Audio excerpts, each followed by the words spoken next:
Hey there folks, and welcome back to the server. As you can see, we've made a lot of progress, and by we I mean Nemesis, and by Nemesis I mean he basically did everything. This is the Kingpin Mark 1. The Kingpin prototype, which is what we used to attack the FTL base, is actually completely ground away thanks to Nemesis. That's what we used for most of the components. Well, I shouldn't say most of the components. We did a fair amount of mining, and our refining base and assembling base is coming along nicely. However, there is still a little bit of work to do, just mostly touch-up stuff. I think we have a couple of welders to finish putting in, a couple of outside blocks, but for the most part it's airtight and almost ready to go. And speaking of FTL, I had mentioned them earlier, we actually made peace with FTL, and here is the transcript. So, the reason that we're going to be focusing on the Astrocratic Space Society is because they blew up the only starting base for people who can start off on this server. So instead of being able to start off at a base, they're going to have to start off in a respawn pod. They blew up the only base for starting people. So they've also, well, made it well known that they are going to be attacking in the near future. So rather than get both of our butts blown up by ass, we are going to have to team up together and work together to try to defeat them, because they have a lot of ships. Like, you know, think of the Kingpin, but instead of one Kingpin, they have like 4 of them. They have a lot of ships, so we have to team up, otherwise we are going to get wiped. So that is why we decided to make peace with FTL. Our disagreement with FTL stemmed more off of a misunderstanding, and that's why we're deciding to make peace with them and work together. Well, we're not necessarily working together, but we're not going to be attacking each other, and that might as well be working together.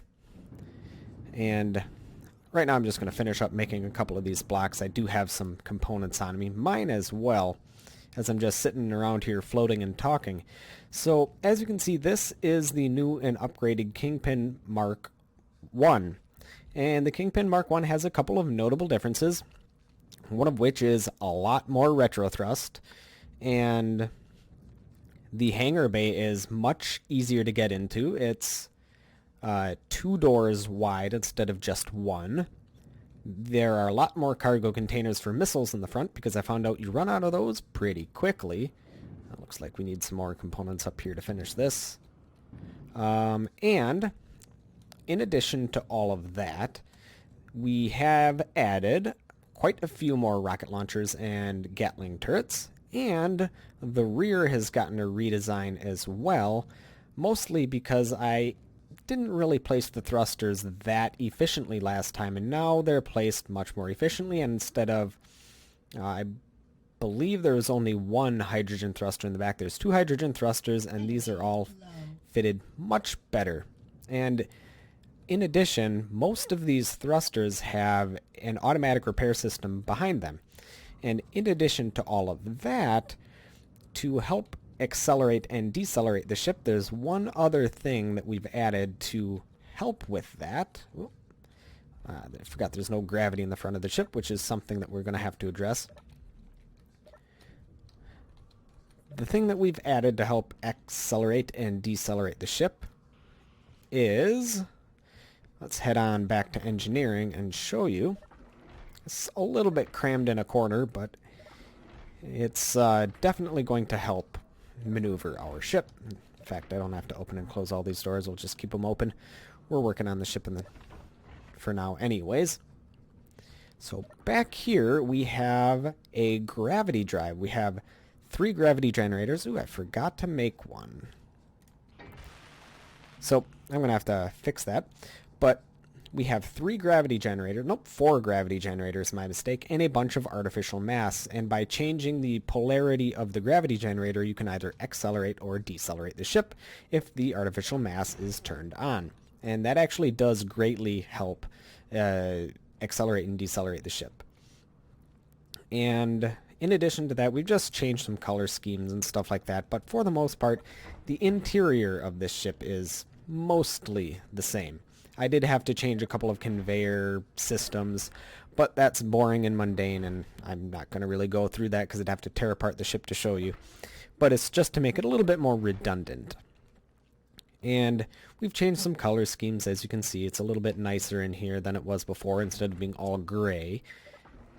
And yes, this is new, this conveyor system. It's just to help everything be a little bit more redundant. And yeah, that's going to be about it. We've worked quite a bit to get everything to where we need it to be. However, we still have a lot of work to go. So this is going to be just a very short little show and tell episode, because we can't really do anything until the Kingpin is finished.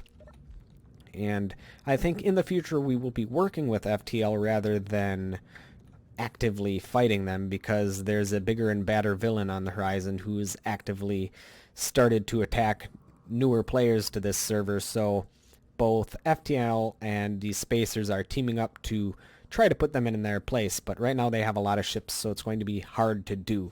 So I know this was just a short little update episode. Next episode we're probably going to try to do something a little more interesting. Maybe take the Kingpin out for a test drive with a co-pilot. We'll find out. Anyhow, that'll be it for this very short episode. Thank you folks for watching. Stay tuned, and I'll catch you guys next time.